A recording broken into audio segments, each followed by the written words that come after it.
جو نتیجہ خیزی میں اٹل ہیں۔ آیت نمبر 10۔ وجعلنا الليل لباسا اور ہمارے قانون کے مطابق رات اور دن کے تغیرات پر غور کرو۔ رات کی تاریکی تم پر چھا جاتی ہے اور اس میں تم چین کی نیند سوتے ہو۔ آیت نمبر 11۔ وجعلنا النهار معاشا اور رات کی نیند سے تھکاوٹ دور کرنے کے بعد دن میں تم تلاش معاش کرتے ہو۔ آیت نمبر 12۔ وبنينا فوقكم سبعا شدادا اور تمہارے سر پر فضا کی پہنائیوں میں بہت سے محکم اور مضبوط کرے پھیلا دیے ہیں۔ سبعن، سبعہ، متعدد بے شمار خدا کے اٹل قانون کی روح سے ان فضائی کروں کی گردش سے رات اور دن پیدا ہوتے ہیں، یعنی خدا کا قانون نتیجہ خیزی میں اٹل ہے۔ آیت نمبر 13۔ وجعلنا سراجا وهاجا اور فضا میں روشن چراغ، سورج پر غور کرو جو بیک وقت روشنی اور حرارت دونوں دیتا ہے۔ آیت نمبر 14۔ وأنزلنا من المعصرات ماء ثجاجا اور بادلوں کو دیکھو، ہم ان سے کس طرح موسلادھار بارش برساتے ہیں۔ معصرات، اس کا مادہ عین صاد رے اثر ہے۔ اس مادے میں مفید سے ناکارہ کو الگ کر دینے کا مفہوم پایا جاتا ہے۔ مثلا کشید کیا ہوا پانی، عمل کشید سے ناکارہ اشیاء نیچے رہ جاتی ہیں اور اصل پانی بھاپ کے ذریعے اٹھ کر الگ ہو جاتا ہے۔ یہاں بادلوں کو معصرات کہا گیا ہے، حالانکہ بادلوں کے لیے اور بھی الفاظ ہیں۔ بادلوں میں کشید شدہ پانی ہوتا ہے، اسی کو معصرات کہا گیا ہے۔ کپڑے سے پانی چھاننے سے وہ ناکارہ مادے تو چھن جائیں گے جو پانی میں حل نہیں ہیں، لیکن چھاننے کے عمل سے وہ مادے نہیں چھن سکتے جو پانی کے اندر حل ہو چکے ہیں۔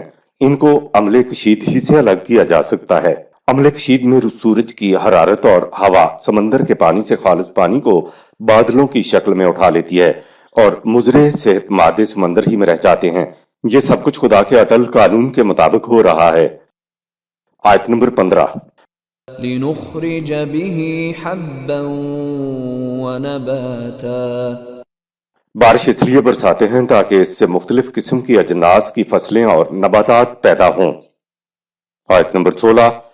وجنات الفافا اور گھنے باغات۔ آیت نمبر 17۔ ان يوم الفصل كان ميقاتا ہمارے قانون کی اٹل نتیجہ خیزی رہنمائی کرتی ہے کہ یقیناً یوم الفصل وہ انقلاب ہے جو کھرے اور کھوٹے کو الگ الگ کر دے گا، اور وہ ضرور متعین وقت پر آ کر رہے گا۔ میقاتن، متعین وقت، متعین مقام، یعنی خدا کا قانون اپنے متعین نتائج برآمد کرے گا۔ یوم الفصل کی وضاحت۔ خدا نے اوپر آیات میں اپنے قانون کی اٹل نتیجہ خیزی کو سمجھانے کے لیے نمبر 1 زمین کے گہوارہ آسائش ہونے کی مثال دی، نمبر 2 زمین کی گردش میں پہاڑوں کے کردار کی مثال دی، نمبر 3 ازواج کی نتیجہ خیزی کی مثال دی، نمبر 4 رات دن کے ظہور کی مثال دی، نمبر 5 نیند کے ذریعے تھکاوٹ دور کرنے کی مثال دی، نمبر 6 فضائی کروں کی قانون کے مطابق اٹل نتیجہ خیزی کی مثال دی، نمبر 7 سورج کی حرارت سے عمل کشید کے ذریعے ممد حیات پانی مہیا کرنے کی مثال دی، نمبر 8 صاف پانی سے ہمارے لیے اجناس اگانے کی مثال دی۔ ان ساری مثالوں سے انسانوں کو یہ سمجھانا مقصود ہے کہ یہ سب کچھ خدا کے قوانین کی روح سے ہو رہا ہے جو اپنے نتائج برآمد کرنے میں اٹل ہیں۔ ان سب مثالوں پر غور کر لو کہ خدا کا قانون کبھی غلطی نہیں کرتا، نتیجہ قانون کے مطابق ہی برآمد ہوتا ہے۔ تو اے انسان، غور کرنے کے بعد بتاؤ کہ انسانی دنیا میں جو حق و باطل کی کشمکش جاری ہے، اس کو کیوں نہ الگ الگ کیا جائے گا۔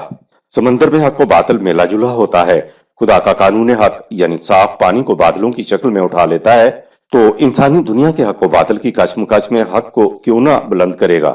خدا کے قانون پر غور کرنے سے تو یہ معلوم ہوتا ہے کہ طبعی کائنات میں خدا کے قانون سے ہمیشہ خیر ہی برآمد ہوتا ہے۔ تو اب جبکہ انسانوں کی ایک جماعت قانون خداوندی کو لے کر اٹھی ہے، تو سوچو کہ اب انسانی دنیا میں حق کیوں نہ بلند ہوگا۔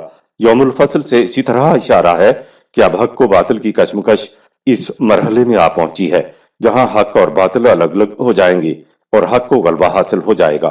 متعین وقت پر قانون کے اٹل نتائج کو خدا نے یوم الفصل کہا ہے۔ آیت نمبر 18۔ يوم ينفخ في الصور فتأتون أفواجا جس دن جنگ کا بگل بجے گا تو تم فوج در فوج میدان جنگ میں آؤ گے تاکہ یوم الفصل برپا ہو۔ نفخ فی الصور کا مفہوم ہمارے ہاں ایک تصور ہے کہ قیامت کے دن ایک فرشتہ سور یا بگل یا نرسنگا پھونکے گا جس کی آواز سن کر تمام مردے قبروں سے اٹھ کھڑے ہوں گے اور میدان حشر میں جمع ہو جائیں گے۔ سور کے معنی بگل کے ہیں، نرسنگے کے ہیں۔ دراصل عربوں میں جنگ کے لیے بگل بجایا جاتا تھا، بگل کی بڑی آواز ہوتی تھی۔ جنگ کے لیے بگل بجانے کو عرب نفخ فی الصور کہتے تھے، یعنی نرسنگے میں جنگ کے لیے پھونک مارنا۔ قیامت میں مردوں کے متعلق عرب یہ لفظ استعمال نہیں کرتے تھے، ہمارے ہاں مفسرین نے اس سے قیامت کے دن فرشتے کا سور پھونکنا مراد لیا ہے۔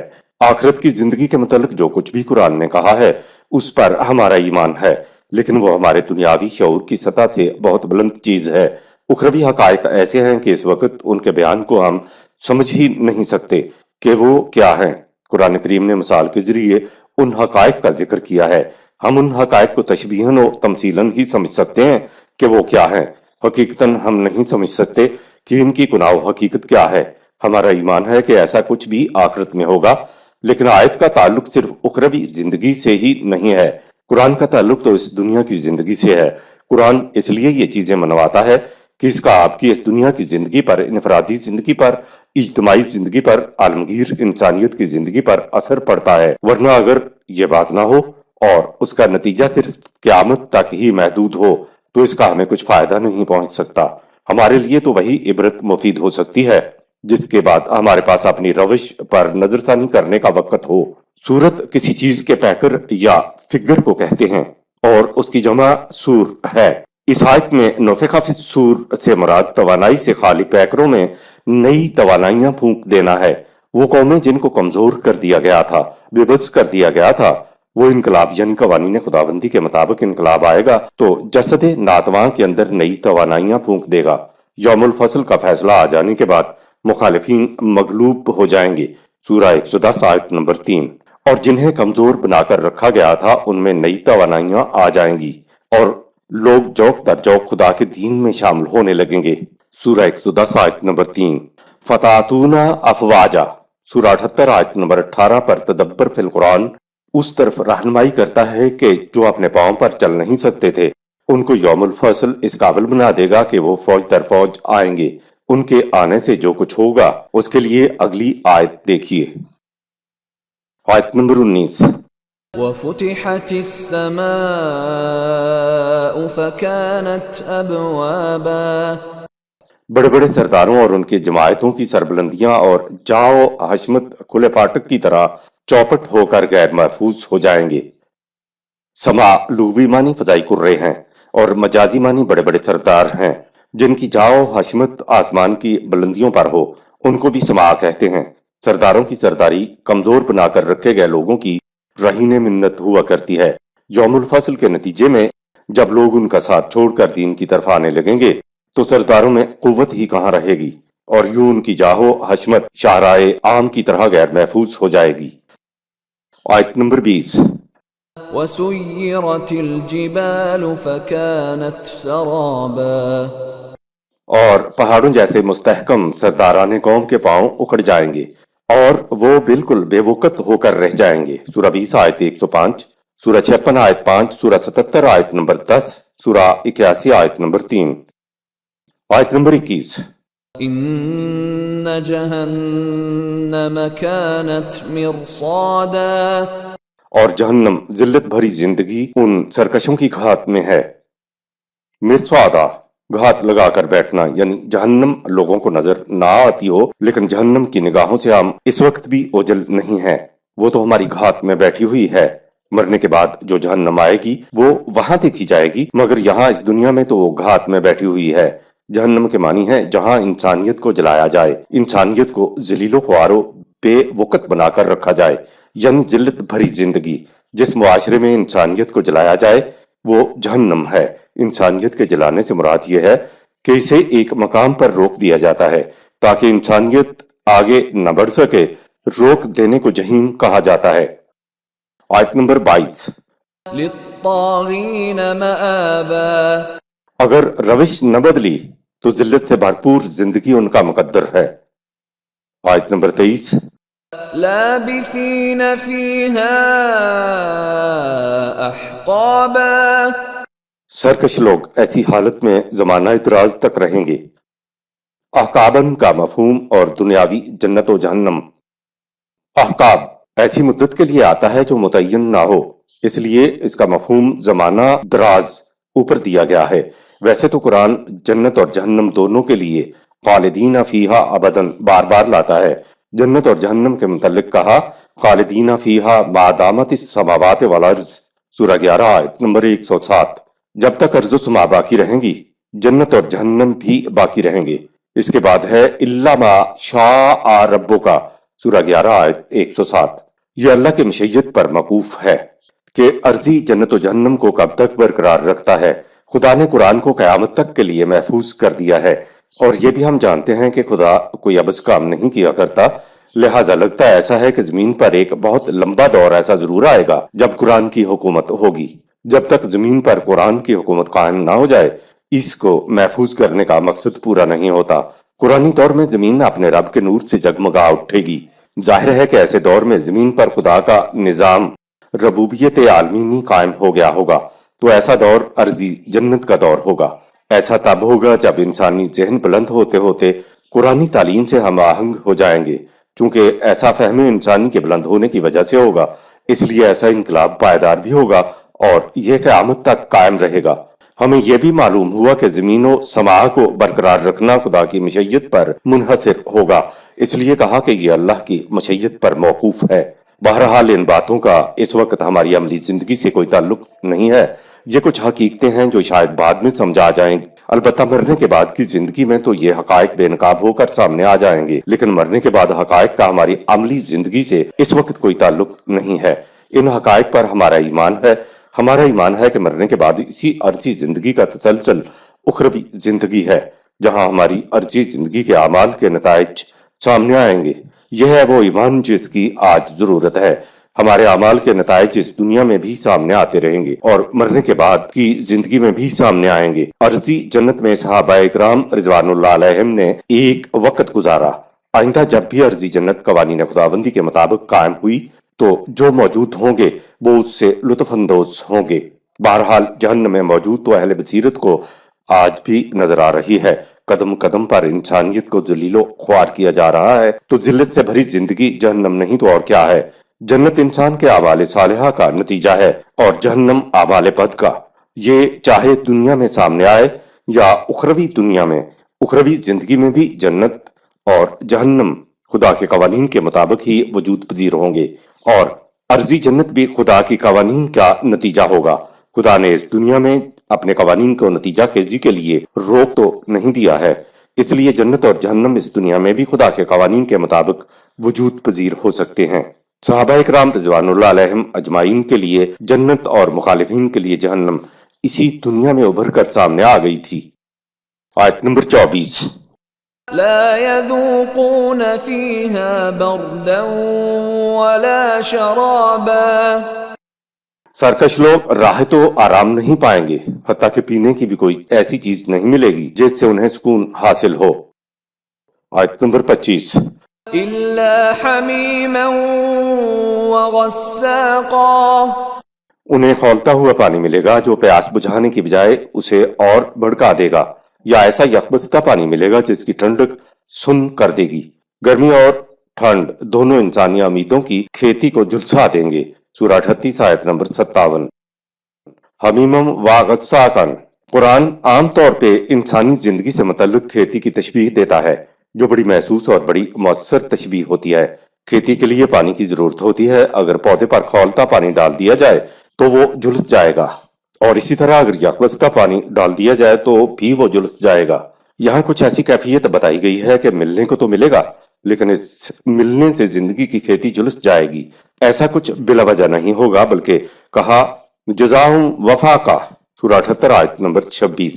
تمہارے اپنے اعمال کا نتیجہ یہ کچھ بن کے سامنے آ جائے گا، یعنی ہم کہیں باہر سے ایسا کچھ نہیں دیں گے، بلکہ جو نتیجہ تمہارے اعمال میں پوشیدہ تھا وہ محسوس طور پر تمہارے سامنے آئے گا۔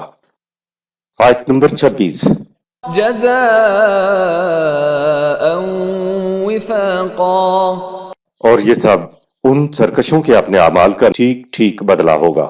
یہ ذکر تمثیلی طور پر ہی صحیح، لیکن قرآن نے یہی کچھ بتایا ہے۔ ایک دوسرے مقام پہ ہے طعامن ذا غصۃ، سورہ 73 آیت نمبر 3۔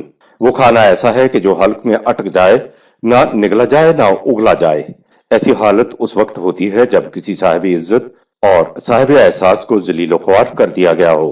ایک اور مقام پر فرمایا ذُقْ اِنَّکَ أَنْتَ الْعَزِیزُ الْحَکِیم، سورہ 44 آیت نمبر 49۔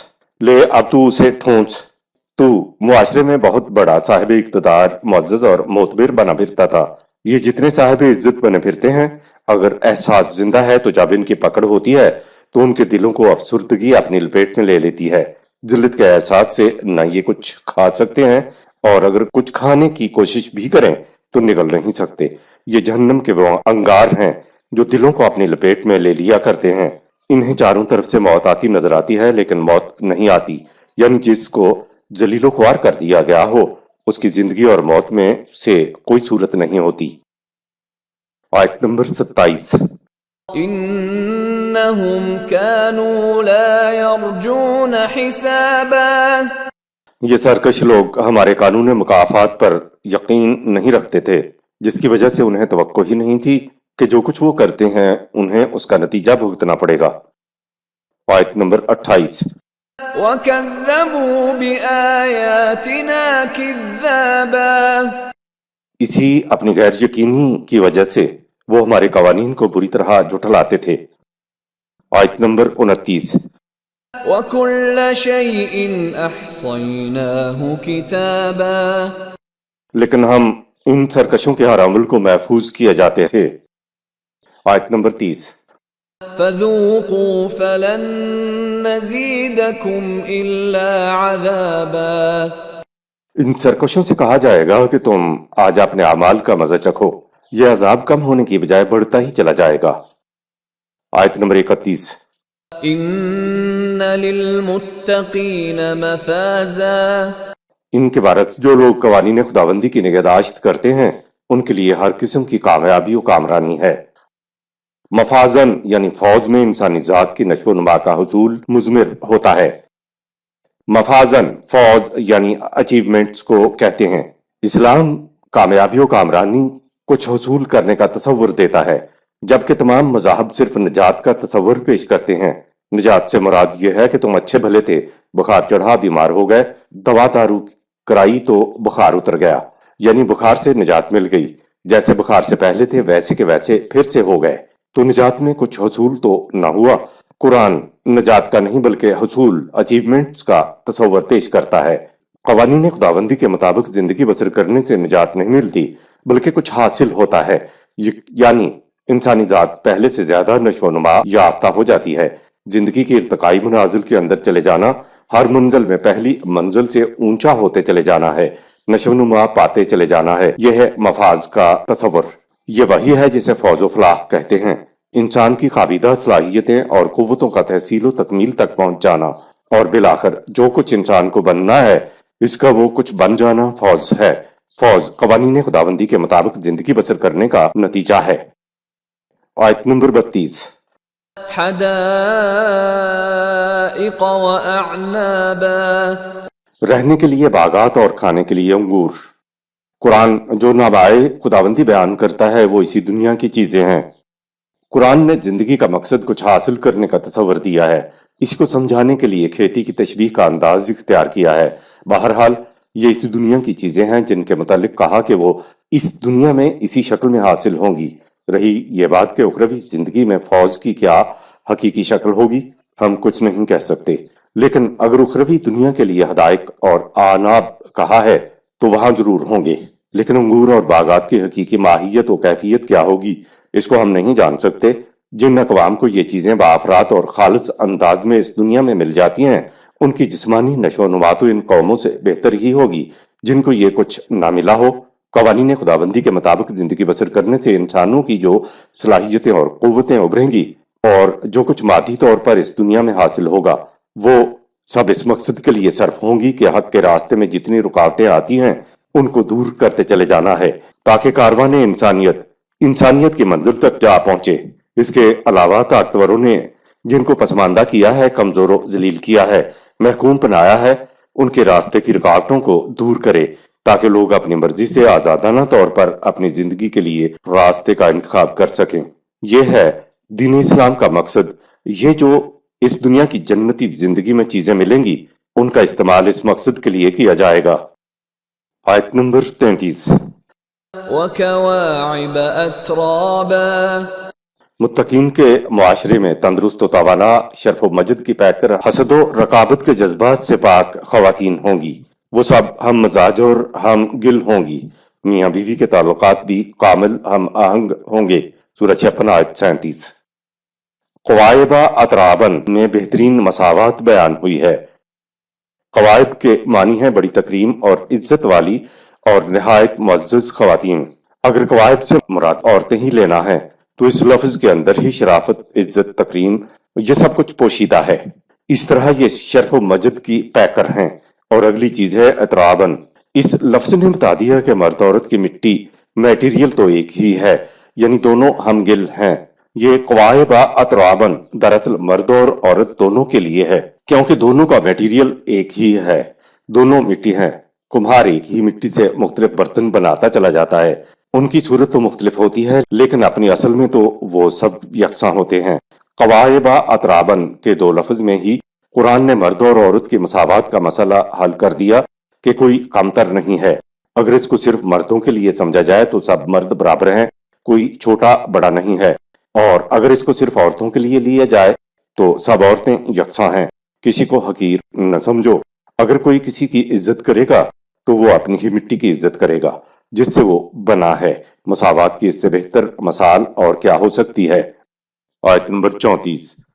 وَكَأْسًا دِهَاقًا، متقین کے معاشرے میں پینے کے لیے پاک و صاف اور لبالب پیالہ ملے گا جو بھرپور اور پاکیزہ زندگی کا ضامن ہوگا۔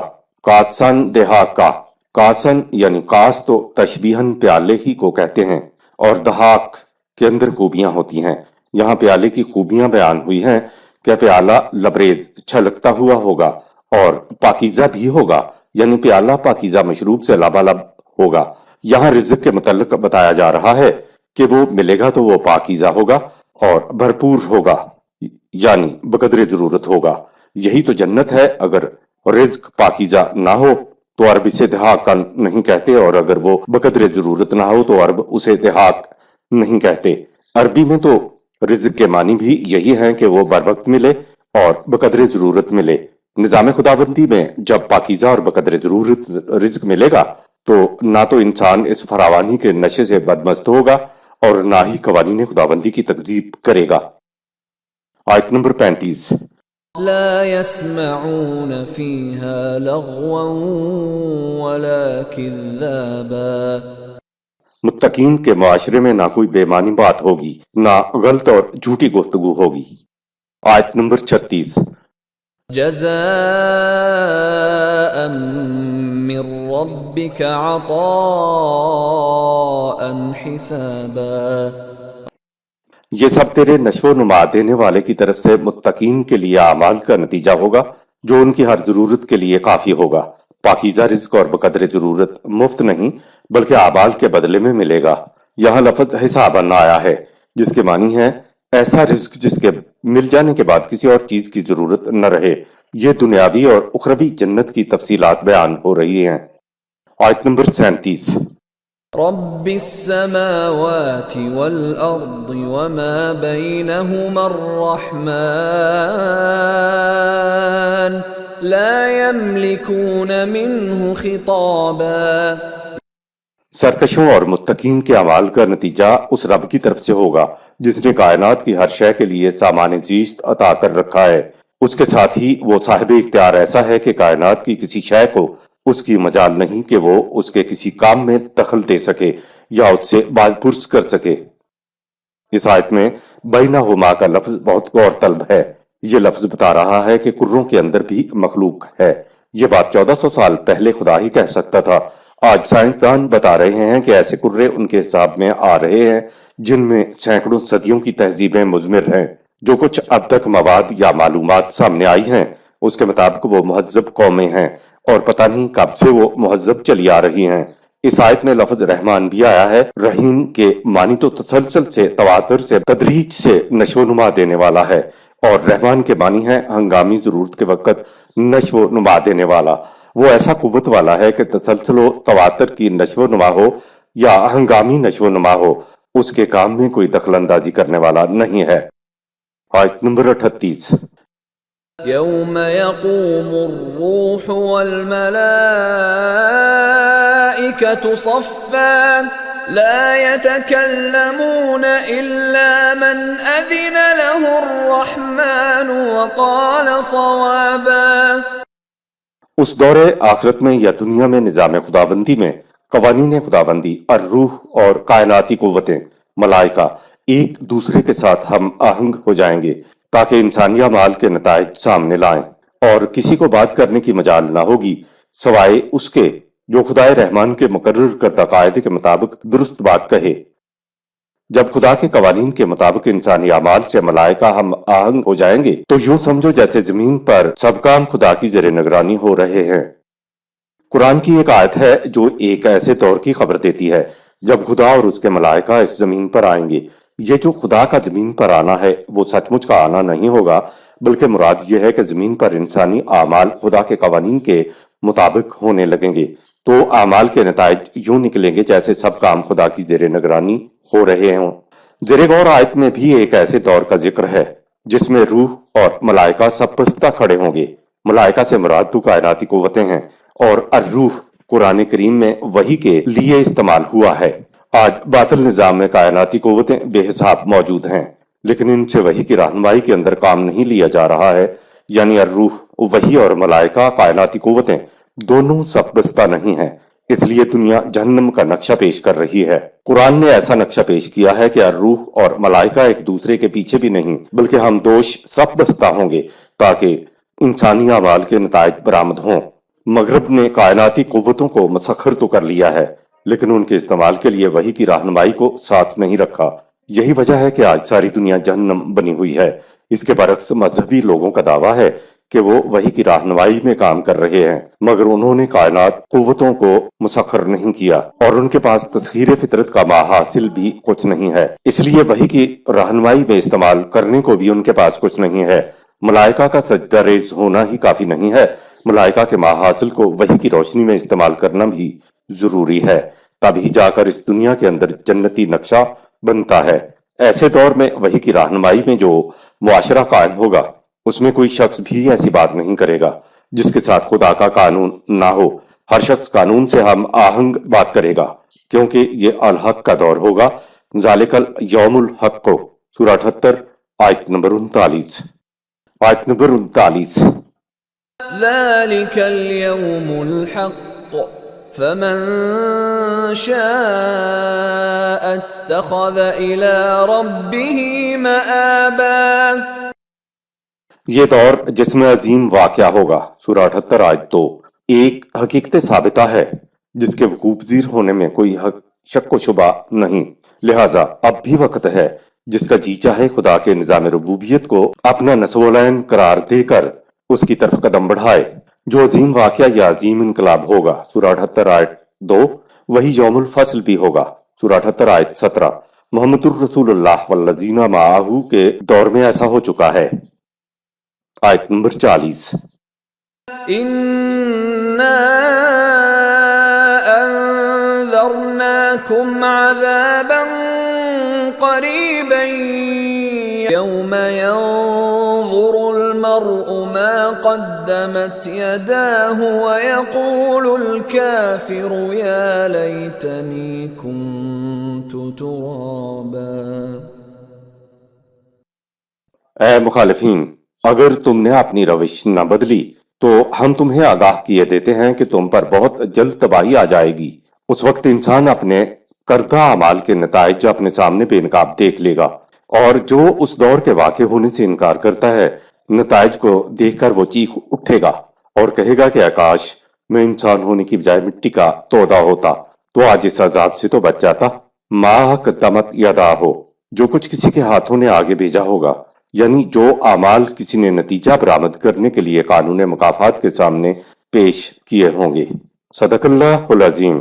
یہاں سورہ النبا اختتام پذیر ہوئی۔ شکریہ۔